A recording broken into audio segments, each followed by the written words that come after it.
is a little sturdier. Try this one. Okay, sorry about that. Rapture becomes her, chapter 18. When Barnabas regained consciousness, a wrinkled male face that he vaguely recognized was staring down at him, the pale blue eyes anxious.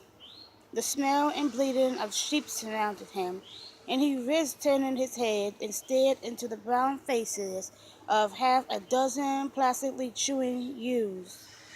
A shepherd, he decided. A shepherd had found him. Lauren? Yes, it was Lauren, Emily's head shepherd. At the first sign of returning life from Barnaby, Lauren cried, "My Lord, thank God you're alive. Gave me a fright, you did, when I topped the rise and saw you lying here like one dead." And when Barnaby tried to sit up, Lauren pushed him gently back down. No, lay there. You'll most likely be sick if you try to get up. You've an ugly gash across your forehead, where you hit your head when you fell. Ignoring Lauren's advice, Barnaby sat up and was instantly violently sick. When he stopped retching, Lauren handed him a rag. After Barnaby had wiped away all signs of his bout with nausea, from one of the voluminous pockets of his old jacket, Lauren brought forth a leather-covered flask that he thrust into Barnaby's hand. "Drink this," Lauren said. Gratefully, Barnaby did, not surprised that the flask contained some of the finest French brandy he ever tasted. Probably from one of Jeb's runs, he thought ruefully. When the brandy stayed down and the world no longer tilted, he cautiously looked around. To his relief, Satan hadn't wandered off, but when the big stallion attempted to walk, Barnaby's heart sank. There was blood on the horse's front legs, and the stallion clearly didn't want to put any weight on his right leg.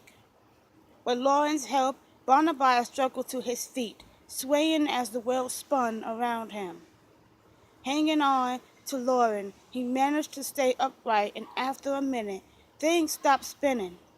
Lauren helped him to the side of the road, and leaning against a sapling, Barnaby said, "I'm fine for the moment. See to the horse. Tell me if you can if the leg is broken." Satan wasn't fond of strangers and snorting. The big stallion, favoring that front leg, awkwardly tried to turn and run when Lauren approached, but Lauren snatched up one of the fallen reins, and the horse halted.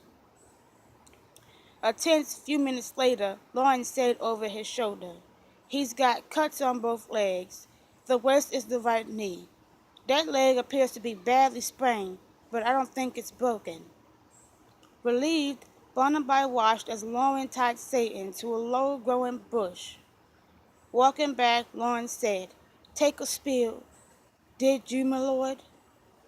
Barnaby's gaze slid to where he seen the cord stretched across the road.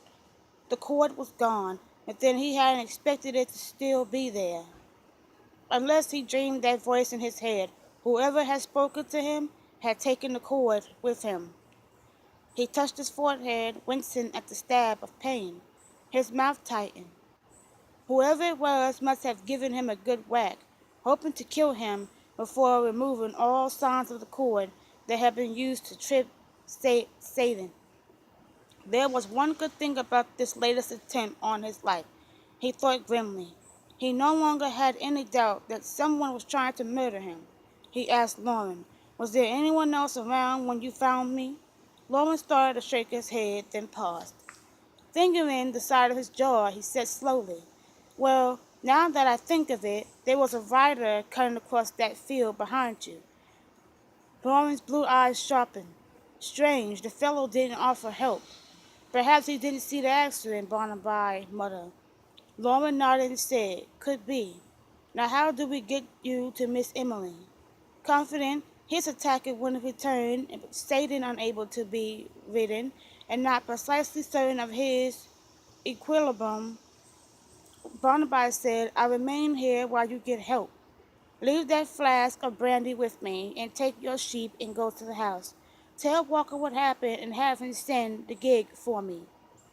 Left alone at the side of the road with the flask and Satan, Barnabas sank to the ground, sprawled at the side of the pathway, a few nips of brandy warming his stomach. He replayed the events in his head. Someone had definitely tried to kill him. Someone had stretched the rope across the shortcut between the windmere and the birches, a route he was known to ride nearly every morning. And someone had remained hidden amongst the shrubby brush and scraggly trees that edged the road in this section, watching to see if success had been achieved this time. When he hadn't been killed by the fall, someone had left a hiding place and struck him a vicious blow to the head, hoping to finish him off. He touched the gash again, his fingers coming away, stained with blood, gingerly resting his head back against the sapling and swallowing another slug of brandy. He decided that he was getting dashed tired of these attempts. More importantly, his luck was bound to run out sooner or later, which meant he better identify his would-be murderer and prevent another perhaps successful attack. It helped to know that there was no longer any question about his series of misfortunes being accidents. Someone was trying to kill him. The sound of a fast-approaching vehicle made him smile. He lay odds that Emily was the whip and that she was coming to rescue him post-haste. Barnaby was right. A moment later, a galloping horse pulling the gig topped the rise and sped toward him.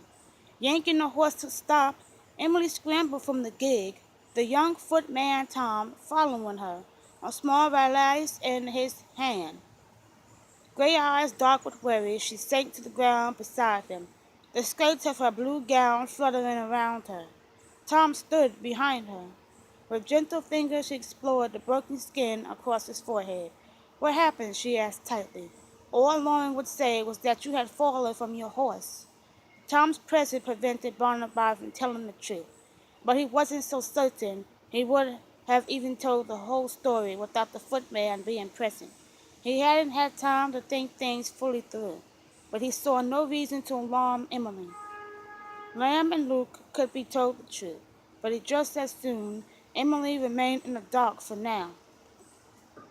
Smiling violently, he said, "Lauren's correct, and it's my own fault. Satan is a handful, and I'm afraid my thoughts were on you, not the stallion, and we came to a parting of the ways." His smile fled. "Lauren says that beside the cuts on Satan's legs and knees, that the stallion's leg is only sprained, not broken. I'm sorry for that." Emily eyed him suspiciously, and he suspected that she knew he was spinning her a band-based story, but she only sniffed and examined him more closely.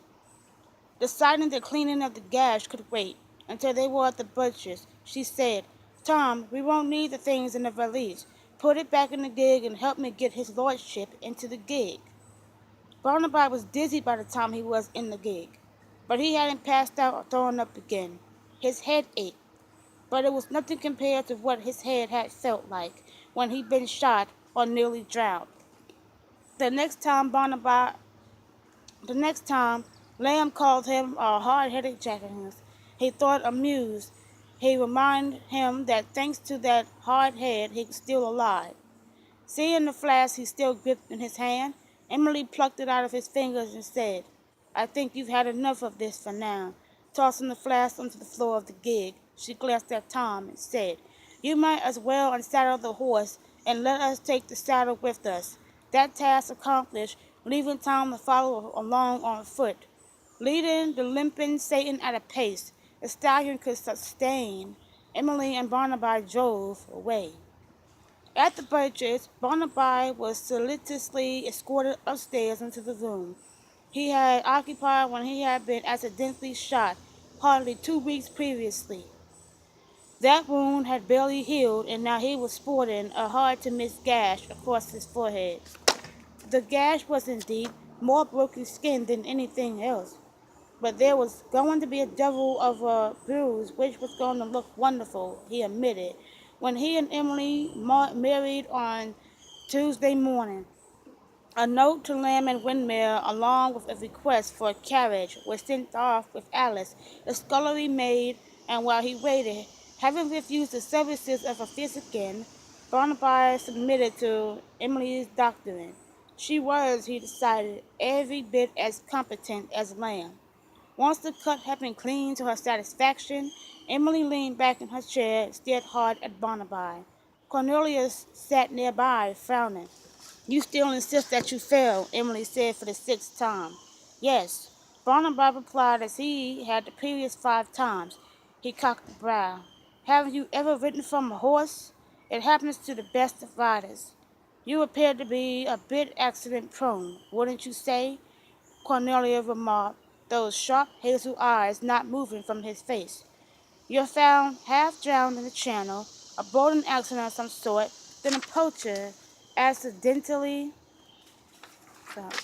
accidentally shot you, and now you've accidentally taken a spill from your horse. Odd, don't you think?" Barnaby hunched a shoulder. Unfortunately, a string of bad luck.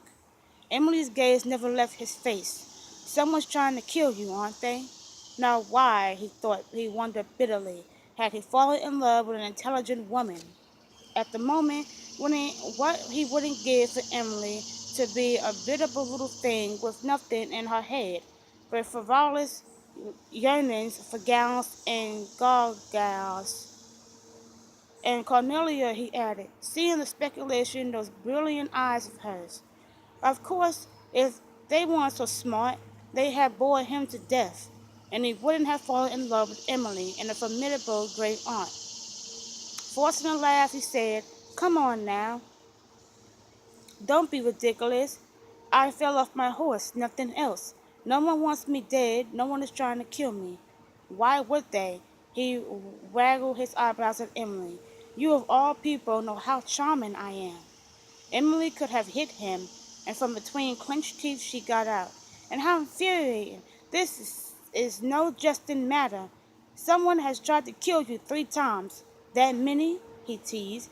"If that's true, it's certainly an apt would-be murderer, wouldn't you say?" So angry she could hardly see straight.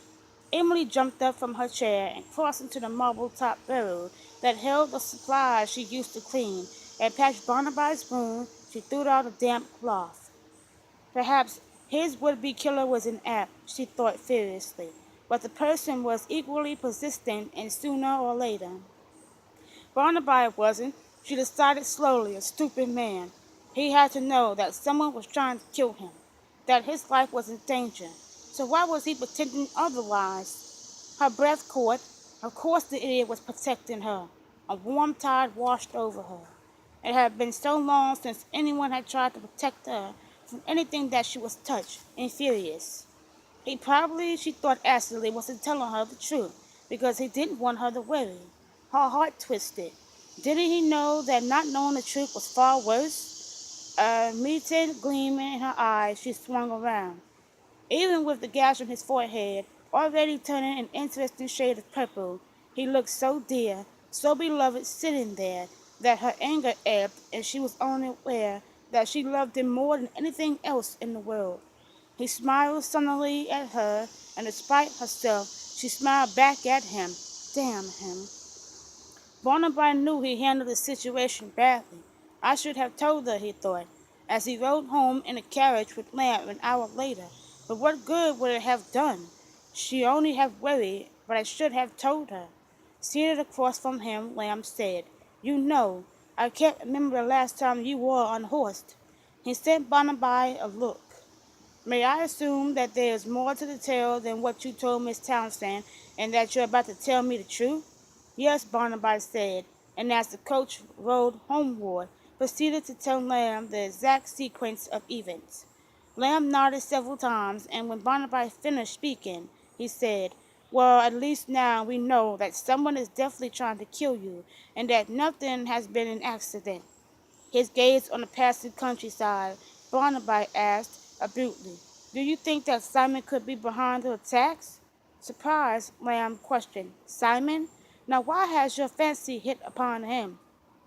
"Because Matthew and Thomas are not in the area. They are in Monk's Abbey several hours away, and not due to arrive at Windermere until Monday. Simon, I would remind you, is still at Windermere, roaming freely about. Yes, but Lamb frowned. It's possible. He did go for a ride this morning. His face grim, Barnabas said, find out discreetly what time my dear cousin Simon left for his ride this morning, the direction if possible, and when he returned. They rode in silence a bit, then Lamb asked, are you going to tell Luke? Yes, it's only fair, and it will be confronting to have another pair of eyes watching my back. Barnabas grimaced, thinking of Emily. Why was it fair to tell Luke but not Emily? Was he being fair to her, keeping the truth from her? I should have told her, he thought again, conscious of the hole he had dug for himself. Recalling the militant look in her eye, he sighed. She hadn't believed him anyway, and unless he missed his guess, his purification had been for naught. Peckham was horrified by Barnaby's pink and lavender hued forehead when he arrived back at Windermere, but Barnaby brushed aside the butler's sympathy as he ascended the stairs to his room. Simon appeared concerned when they met that afternoon, but Barnaby caught him looking at him with a queer expression in his eyes, and Simon thought himself unobserved. Guilty conscience, astonishment that he was still alive, or genuine puzzlement, perhaps even worry. Well, why would Simon worry if he believed it was only an accident? Excuse me, guys. Oh my gosh. Sorry about that. Anne Hugh and Mrs. Altia Townsend arrived at the Birches late Saturday afternoon, and Emily hadn't known how much she had missed her stepmother until Hugh helped Anne down from the big old traveling coach. Hugh embraced her and whispered in her ear, oh, Emily, my dear, I could not be happier for you. Althea Townsend was just as always sweet and easy-going, her blue eyes as beautiful as they had been when she had been a girl of 20. Over the years, her once glorious golden hair had faded to a lovely champagne color, but her delicate figure was only a little rounder than it had been the day she married Geoffrey and Hugh's father, Emily's father's younger brother. Emily always thought that Aunt Althea, with her champagne curls, blue eyes, and pink cheeks, resembled a big china-faced doll.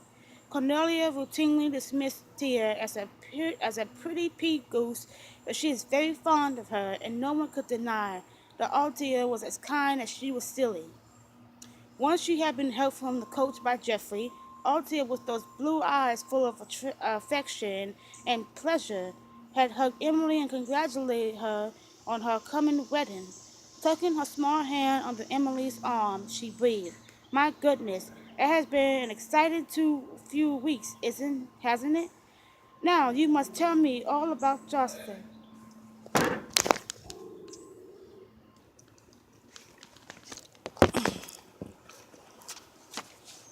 I hear he is very large and not very handsome and speaks a strange sort of English. Smothering a laugh, Emily patiently tried to explain Barnaby to her aunt, especially the soft Virginia drawl that marked his speech. After Arthur had greeted Cornelia in the foyer, Emily guided her upstairs to the room Althea would use during her stay at the house. It was the same room Barnaby had used only hours earlier, and Emily was relieved to see that Walker and Jane had removed all signs of that brief occupancy. There was even a large bouquet of gay, welcoming daffodils placed on the small table near one of the windows. Thea was charmed. With his mother present and aware that he had no allies in the house, Geoffrey was graciousness itself. He welcomed Anne back profusely, greeted his brother with a hearty smile, and proceeded to dote on his mother.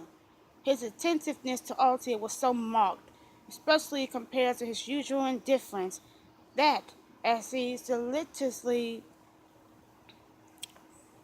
escorted her to the green salon after dinner that evening, she peered up at him and asked, puzzled, my dear, are you feeling quite the thing? Hugh and Cornelia had gone ahead, and Anne and Emily, following behind Geoffrey and Althea, overheard the question and convulsed with laughter. Althea, even more puzzled by their laughter, looked back at them. "What?" she demanded. "Surely you have noticed that he is not acting like himself." When Anne and Emily only shook their heads, she turned to Geoffrey and murmured, "I think the approaching wedding has made everyone giddy." Geoffrey shot the two younger women a murderous look, but then, smiling benignly down at his mother, he said joyfully, "I believe you are right. We are all of us excited and silly with delight. Just think, our sweet Emily, a Viscountess."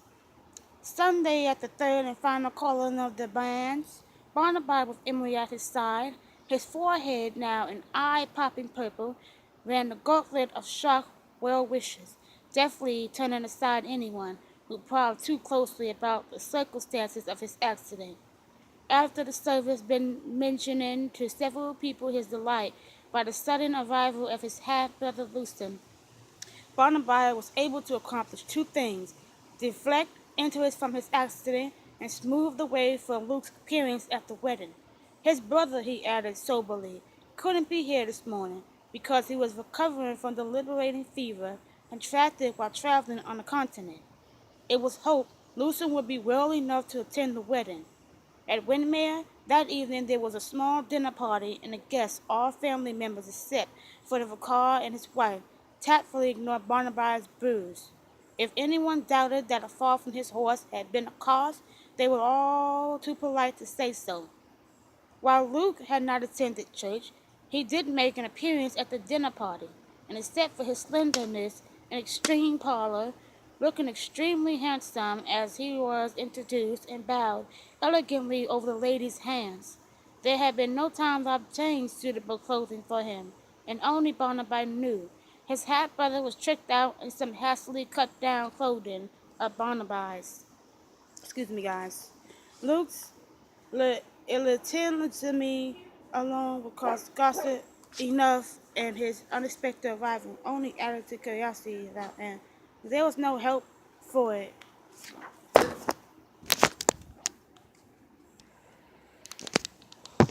There we go. Deciding that the sooner Luke was introduced to the country society, the better, Barnabas had suggested that his half-brother join them that Sunday evening. Since it was primarily a family party, except for the vicar and his wife, it seemed an idle time for Luke to make his first appearance. His eyes twinkling with amusement, Barnaby presented Luke first to Cornelia, who was looking very regal in a gown of amber shot silk, and her steel gray hair piled high on her head, diamond and topaz earrings dangling from her ears. Luke bowed gracefully and took Cornelia's hand in his and pressed a kiss on her wrinkled skin. From the sparkle in her eyes, Barnabas knew she was pleased. "Very prettily done," she murmured. When Luke released her hand and straightened, "Your great-grandfather couldn't have done it better." A teasing gleam in his azure eyes, Luke replied. "Surely such an attractive lady as yourself is far too young to have known my great-grandfather." Cornelia chuckled, liking him, and tapped him on the cheek with her painted silk and lace fan. "Doing it up too round, my boy." "You wound me, madam," Luke cried, clutching his heart, though his eyes danced. Cornelia snorted, but there was laughter in her voice when she said, "Well, take your wounded self across the room and share your charm on someone who's not old enough to be your grandmother and might actually believe you." After introducing Luke to the assembled guests, Barnaby returned to Cornelia. "Well, what do you think?" he asked. "I think that he's going to cause havoc amongst the ladies," she said. Smiling, she added, "which is just as well, since you've been taken from the field. But we'll have to do a little spade work to ensure that he is welcome everywhere." Barnabas didn't doubt that Cornelia would do her best to quell the worst of the gossip about Luke, and she assured him that Penelope Smythe could be counted on to lend her hand. "Penelope knows everyone in the area," Cornelia told him, "and she adores intrigue. Under the guise of spreading gossip, she will be able to present your half-brother in the best possible light, and stop much of the speculation before it starts, she grinned at Barnaby. Actually, the timing of his arrival couldn't be better. Everyone is so excited about the wedding on Tuesday that I suspect no one would pay him much heed. Her gaze slid to Luke. Besides, he has the devil's own charm, and with very little help from us, he'll do just fine. Watching Luke moving about the room, smiling and talking animatedly with Simon, Hugh entered the car, and then a few minutes later, charm in hand, Penelope smiled and Althea Townsend, Barnaby decided that Cornelia might be right. Luke would be fine. Feeling he had done what he could to smooth Luke's way, Barnaby set about pleasing himself. Unfortunately, beyond exchanging glances with Emily during the dinner that followed, it wasn't until after the meal and they all gathered in the gold salon for tea and coffee that he was finally able to have a private word with her. Cutting her deftly away from the ladies, he walked her to the edge of the room for a few minutes of low-voiced private conversation. Glancing down, he murmured, "Ah, alone at last." Emily smiled, and with a hand she indicated the room full of guests. "Alone?" Barnabas sighed. "Well, as alone as I can arrange things right now." Which was just as well, Emily thought, remembering how close she had come to surrendering to him 2 nights ago. Thinking of those passionate kisses and his hand on her breast sent a warm thrill through her. If Walker had not interrupted them, she swallowed, wondering where calm, level-headed Emily had gone. In Barnabas' arms, she forgot everything but the light of his kiss, his touch. A flush stained her cheeks when she felt her nipples tighten. Seeing her blush and having a good idea what she was thinking, he muttered, "If I had you alone, our lips would be very busy, but we certainly wouldn't be talking." "Talking is exactly what we should be doing," she said, determinedly thrusting aside the vivid thoughts of Barnaby's lips moving over her body. He grimaced. She was right, of course. This was torture, having her so close and yet unable to touch and caress her as he longed to do. Taking a deep breath, he said, "I think we have events well in hand, don't you?" Grateful for a safer topic, she replied. I agreed. When one thinks how things could have turned out, we do indeed have events well in hand for the moment. For the moment, Barnaby agreed, not having forgotten about the Noel's gain or that someone was trying to kill him. Despite his good intentions, he couldn't help his gaze from lingering on her, thinking that she looked particularly lovely this evening, with that glorious mane of fair hair tamed into soft ringlets that framed her face, and wearing a gown of lavender satin and an overskirt of pale green gauze. Of course, what interested him more was all the warm, silky flesh hidden beneath the gown, and remembering the sensation of his hands sliding over that sweet skin, heat flared in his groan. Smothering a groan, he dragged his eyes away from Emily, concentrating instead on stifling a certain part of his anatomy that had no sense of timing. What he wouldn't give, he thought, for the wedding to be behind them and to know what, when they retired tonight, it would be to each other's arms, and he could slake the hot ache for her that seldom left him these days. Peckham appeared and walked over to Barnaby. Bowing, he murmured, "My lord, Mr. Matthew and Mr. Thomas have arrived unexpectedly." He coughed delicately. "I've had their luggage taken up to the rooms they used during their previous stay. I trust their meets with your approval. Do whatever is necessary to make them comfortable," Barnaby said. Matthew and Thomas had not been expected to return to Windermere until tomorrow night, and he wondered idly what had prompted their arrival earlier. He smiled without amusement. It certainly wasn't a fondness for his company. Glancing at Peckham, Barnaby asked, "Are they going to join us?" "If that is your wish, my lord. They are aware you have guests. They do not wish to intrude." "They're my cousins," Barnaby said. "They could hardly be called intruders. Show them in when they're ready." 5 minutes after Peckham had departed the saloon, the butler returned to announce Mr. Matthew Jocelyn and Mr. Thomas Jocelyn. Barnaby left Emily and Cornelia with Cornelia and Anne and walked over to greet them. prepared for the reactions to the gash in his forehead and the magnificent bruise that surrounded it. Matthew's eyes widened when he caught sight of the bruise, and alarm on his handsome face seemed genuine. "Good God!" Matthew exclaimed as he stood in front of Barnaby. "Simon wrote that you had taken a spill, but he made no mention of the lasting effects." Shaking his head, he added, "Seeing for myself the results of your accident, I understand sadly exactly why he wrote me, dash it all, Barnaby. You could have been killed." "Simon wrote you?" Barnaby asked, honing in on the only part of Matthew's speech that interested him. "Yes," Tom said quickly, stepping next to Matthew. "A messenger delivered his note explaining your unfortunate accident to us last night at Monk's Abbey. This morning we decided that nothing would do but that we see for ourselves the extent of your injuries." Simon strode up, and sending his brothers a sharp look, he said, "I think we should discuss this privately after the guests have left." "Yes, yes, of course," Matthew said hastily, recalled to their surroundings. The two new arrivals knew everyone present except for Luke, and from the shock on their faces when Luke was introduced to them, it was obvious that his note, Simon had failed to mention Luke's sudden appearance at Windermere. Simon's actions extended a note post-haste to his brothers, perplexed Barnaby, and made him wonder precisely what was going on. Was it possible that all three brothers were involved in a plot to kill him, and Simon had written to warn them that the latest attempt had failed? The vicar and his wife had been on the verge of taking their leave when Thomas and Matthew arrived, but they remained several minutes longer to visit with the newcomers.